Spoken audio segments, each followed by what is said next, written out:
Okay, so palang araw mga teknik at ayun naman ay hindi gumana itong headlight ng aking sasakyan. So na-check ko din sa fuse kanina dun sa pinaka headlight nya dito, 10 amperes, dalawang 10 amperes actually dito siya andito yung pinaka fuse box ng headlight. Ayan, kung makikita nyo yung ito HL headlight po yan, 10 amperes. So na-check po natin yan, okay naman mga teknik yan. Nilinis ko pa nga ng WD-40 kasi parang medyo maapan siya. So yan ang una nating gagawin, yung pinakamadali. So since wala dun yung problema, so kailangan nating baklasin yung kanyang headlight. Yung pinaka high beam, ito gumagana siya. Ito yung headlight niya. So dito siya mga teknik. Ang problema yung access natin. So kailangan natin magkaroon ng access. Tingnan natin mga teknik. Siguro tanggalin natin to.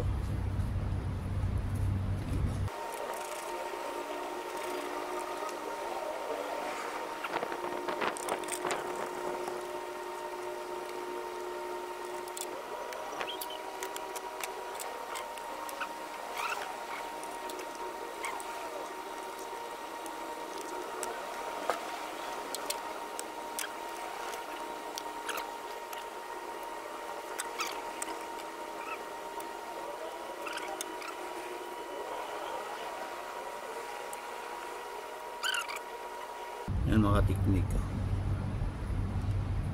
busted. So dalawang bilhin natin. So ayan, hanggang dito lang muna tayo at bili tayo ng pyesa. 1 hour later. So yan, ito mga teknik, nakabili tayo ng dalawang headlight natin. So ito yung bago na teknik. So yan, galing na rin dito. Tapos ito yung busted. Ayan, tingnan mo yung pagkakaiba naman talaga. Ayan, talagang sunog na sunog. So yan, ikabit po natin. Yan, dito yung ating kabitan. Dapat pag ganun. May guide siya mga teknik. May guide siya. So yan, yun yung tamang lagay. Mali pala kanina. So ilagay natin yung red sa gitna. Tapos sa negative dito. Yan. Position natin sa butas niya mga teknik. Hindi niya nakikita dyan ngayon. Pakita ko mamaya. So yan, kung makikita niyo mga teknik, meron siyang clip sa loob. Ilawan lang natin. Yan, mayroong clip. Yan. So bakit natin ipasok yung pinaka bulb. Iangat lang natin yung clip.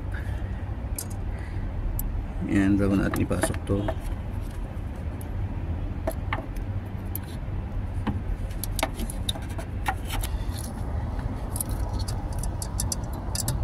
Yan, para pag naglapat na, pag naipasok na mga teknik, ilagay natin yung pinaka-clip nya. Yan. Then secure natin yung plus, tapos yung minus dito mga teknik. Huwag natin pagkabalik na rin yan. Ayun, may makikita kanyo dun sa pinaka-ilaw bulb, may insulator na ceramic.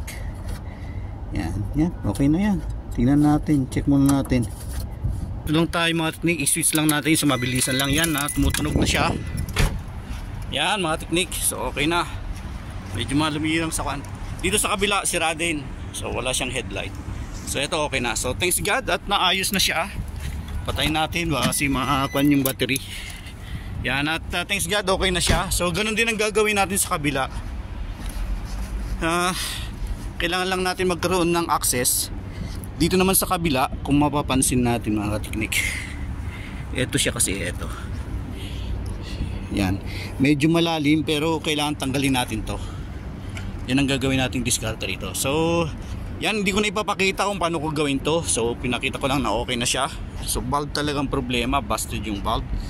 At yan, thanks God at naayos na. Nakatipid na naman tayo ng labor cost dito.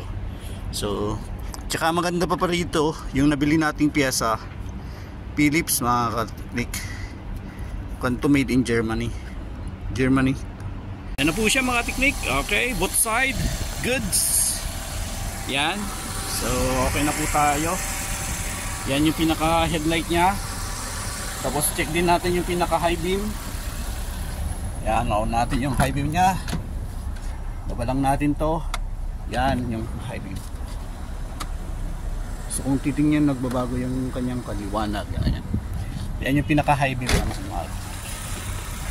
So makita nyo dalawang ilaw, ang high tsaka yung headlight.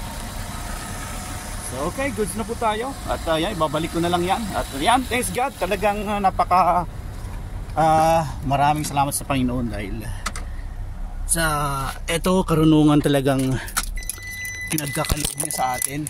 Okay, final testing tayo mga teknik. Yan, nakasarado na. Yan, switch natin. Ayun, mga teknik, liwanag ah. Okay, so goods. Thank you Lord. Yan, dalawang side. Okay, so hanggang dito lang tayo mga teknik. Yan, more power at God bless. Thank you Lord.